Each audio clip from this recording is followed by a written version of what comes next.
Hello students, Mr. Young here today with Chapter 23, Lesson 4. It's called Latin American Policies. So a lot of today's lesson deals specifically with Panama. Why Panama, you ask? Well, it was the best place to build a canal, effectively connecting the Atlantic and Pacific Oceans. So ships didn't have to sail all the way around South America to get from the East Coast to the West Coast, to the West Coast to the East Coast. Put a lot of effort into getting that canal built, like fomenting revolution. Let's learn all about it. All right. There had been long been an interest in building a canal through Central America. Sailing all the way around America, or around South America, all the way around down the southern tip there, was kind of a pain in the rear. Panama is an isthmus, basically a very narrow strip of land. The narrowest part of Panama is only 50 miles wide. In the 1880s, in fact, France tried to build a canal there, but had failed. In 1903, Panama was a part of Colombia. The U.S. had made an attempt to make a deal with Colombia to build the canal there. The U.S. was going to pay a cool $10 million for a 99-year lease, with paying rent for $250,000 a year. Then the Colombian Senate rejected that treaty.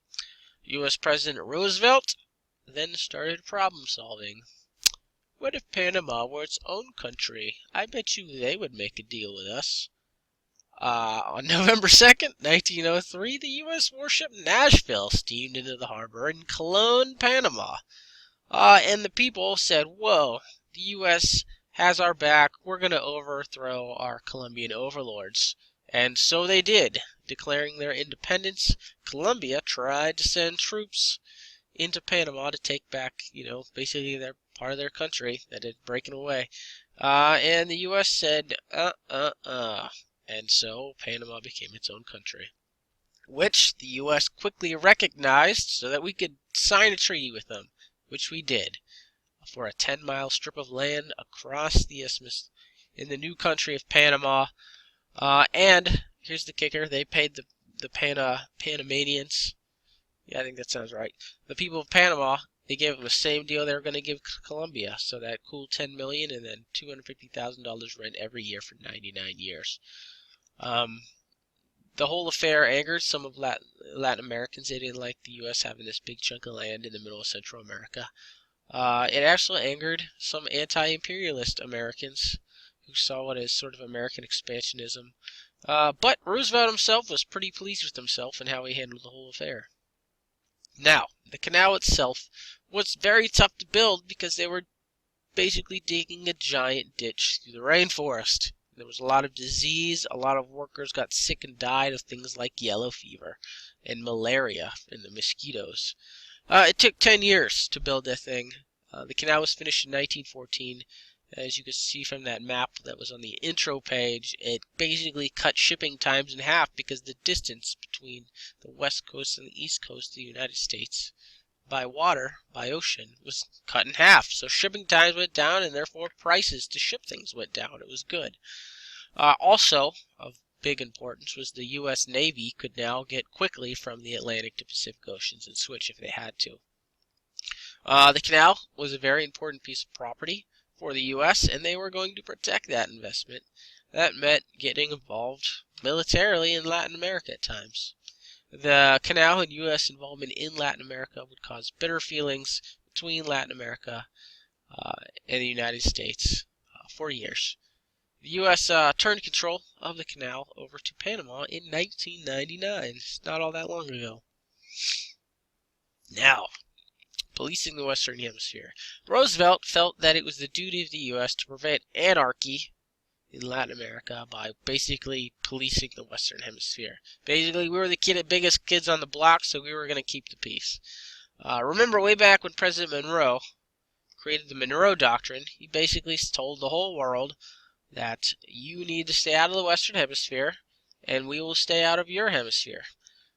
Roosevelt added his own part to that, which we call the Roosevelt Corollary, which basically added to this and said the U.S. would involve itself in Latin America if any part of it became unstable. So basically said, all of Europe, stay out of South America, and if anything does happen in South America, we will deal with it. And that's the Roosevelt corollary. Basically, the U.S. would be an international police force for Central and South America, as well as the Caribbean.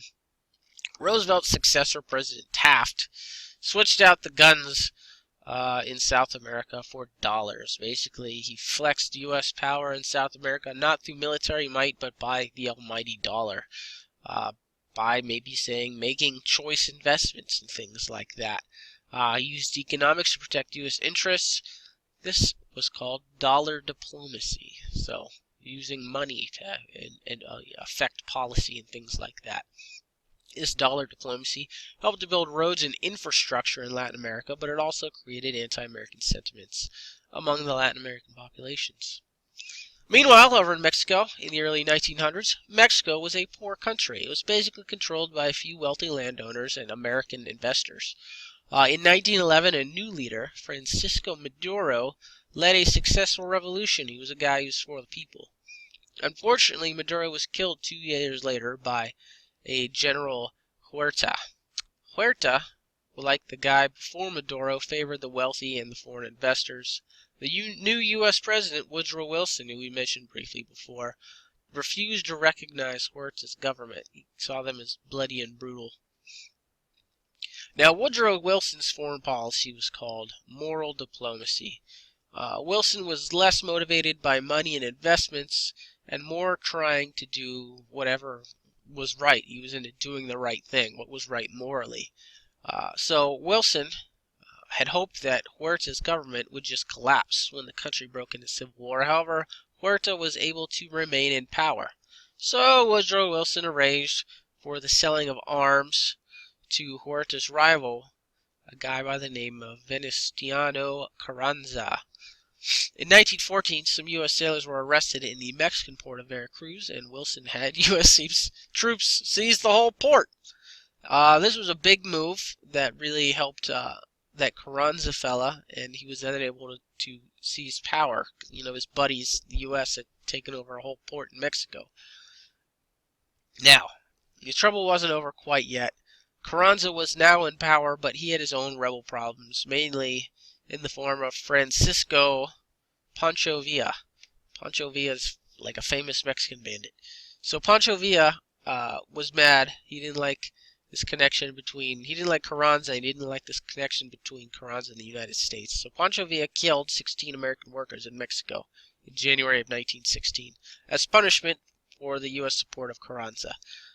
He had hoped that this would damage Mexican-U.S. relations, and it didn't really get a rise out of the American government like he had expected. So Pancho Villa and his crew rolled up into the United States, into New Mexico, and burned down a town and killed 16 Americans.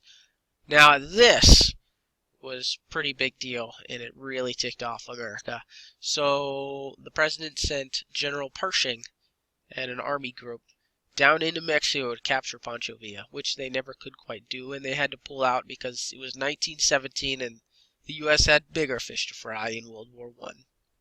Now, they may not have caught Pancho Villa, but the U.S. had shown that they would get involved anywhere in Latin America and get their hands dirty if they had to. That's our lesson for today. That's the chapter.